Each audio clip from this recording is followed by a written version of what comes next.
राणा दुर्जन साल से झगड़ा हो जाता है, 24 बेटा बाग का काम आ जाते हैं। सज्जनों,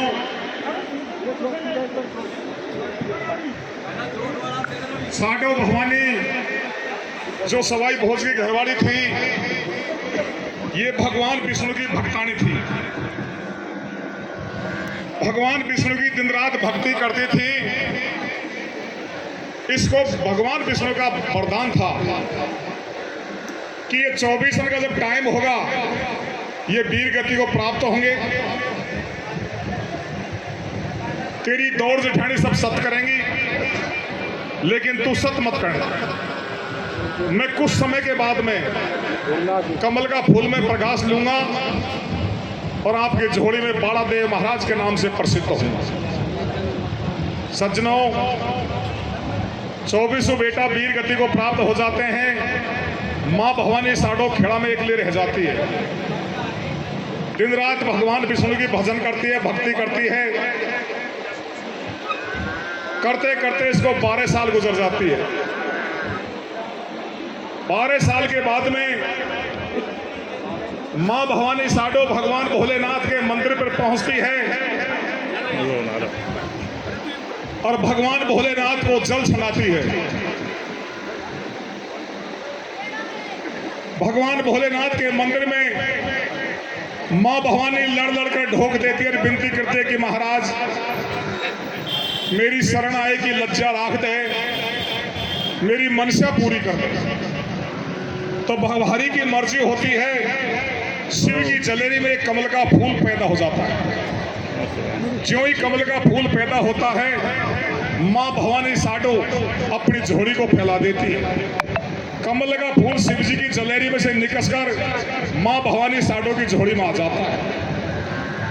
सज्जनों, मां भवानी साडो फूल कमल को अपनी झोली में लेकर अपने महल में आ जाती है।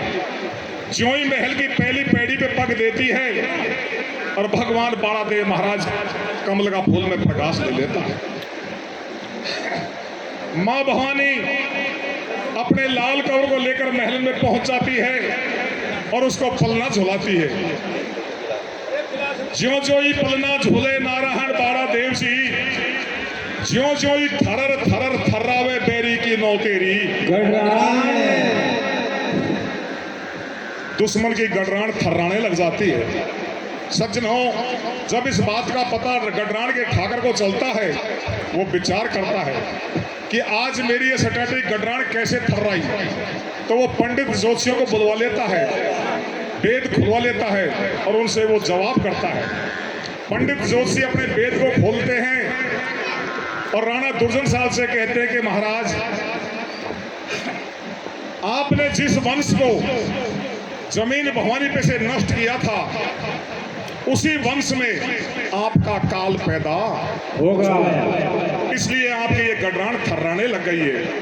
तो प्यारे सज्जनों, राणा दुर्जन साल आदेश करता है और खेड़ा चौंसला के लिए दूत भेज देता है बाड़ा देव महाराज को मरवाने के लिए।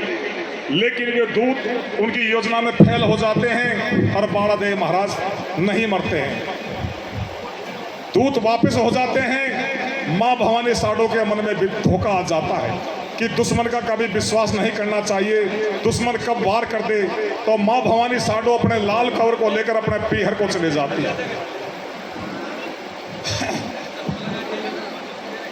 सज्जनों, बाड़ा देव महाराज अपने मामा की ममसार में उसका लालन पालन होता है। दिन दूना रात चौगुना बढ़कर 12 साल का हो जाता है। 12 साल का होने के बाद में बाड़ा देव महाराज ने मन में विचार किया कि मैंने जिस कार्य के लिए मनुष्य रूप में अवतार लिया है, वो कार्य करने का मेरा टाइम आ चुका है। लेकिन ये कार्य मेरा जब संपूर्ण होगा, जब मैं मामा की ममसार को छोड़कर मेरी बापोती में जाकर बसूंगा, जब होगा। अब मैं मेरे नाना मामान से पूछूंगा, मेरे से मना करेंगी। मेरी नानी मामिन से पूछूंगा, वो भी मेरे से मना करेंगी। मेरे संग के साथी ग्वाल वालों से पूछूंगा तो वो भी मेरे से मना करेंगे। अब मैं कैसे ममसाड़ को छोड़ूं?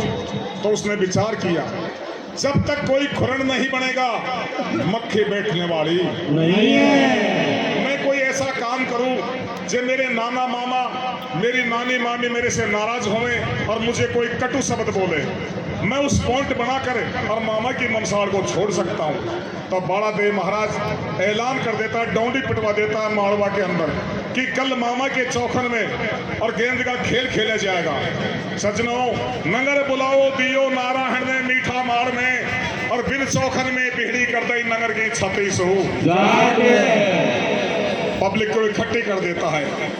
तो बड़ा देव महाराज की छोटी मामी कुछ दिन की आती जाती थी, नई दुल्हन थी। उसने विचार किया कि मैं मेरे महल पे बैठी बैठी मेरा भांजा का गेंद को देखूंगी खेल को। तो इसकी छोटी मामी महल पे बैठ जाती है, नगर की दुनिया पब्लिक नीचे चौक में बैठ जाती है। अब बाड़ा देव महाराज चारों मेरे को नजर घुमाता है, तो छोटी मामी पे उसकी नजर चली जाती है। छोटी मामी बैठी रंग महल में और बिन महलन की गोखन से देख रही है नारायण की गेंदन को रंगीलो खेल। अब बाड़ा देव महाराज अपने चोट का निर्माण कैसे करता है? एक बगल नारायण बाड़ा देव जी ठाडो है गयो और दूसरी बगल ठाडी कर दिए सटाटे मामा की। जितने भी ग्वाल बाल थे सबको भी एक साइड में खड़ा कर देता है, एक साइड में एक लाख खड़ा हो जाता है। प्यारे श्रोता बंधु हो, अब अपनी गेंद का खेल को वो चालू कैसे करता है? पहलो ही डोटा नारायण ने दियो दूजो मारियो, पहलो ही डोटा नारायण ने दियो दूजो मारियो, और तीसरा डोटा में गेंद पहुंचा दिए मामी के रंगीले।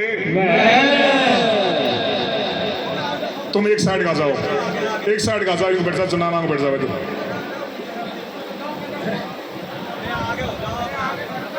तुम एक साइड हो जाओ, एक साइड के।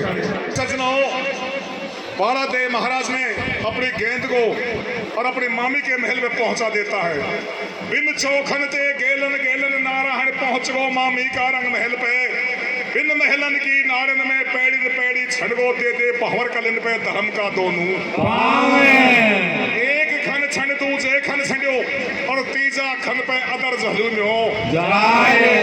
मामी के महल में पहुंच जाता है तो मामी चौक में देखती है तो भांजा नजर में नहीं आता है। पिलट पिछौंडी छोटी मामी झुकी ये रंग महल पे और बिन महलन की रोशन पे ठाडो दिखो नगलीला को। अपना भांजा को महल पे खड़ा देख कर थरर थरर दूजे मामी रंग महल में बदन पसीना टपके और धौस दोपहरी में छंडे कामन को दोहरा को। अपने भांजा से कहती है कि भांजा का कारण आयो रे मन प्यारा भांजा तू मेरे महल जनाने, और ये धौस दोपहरी में तो कुण की नहरे मुड़ मुड़ गहरी। मामी अपने भांजा से इस प्रकार से जवाब कर दे तो बाड़ा देव महाराज अपने मामी को क्या दास्तान देता है, अपनी गोठ का प्रसंग आपके बीच में ये पेश किया जाएगा। आप ध्यान देकर कथा का आनंद लें।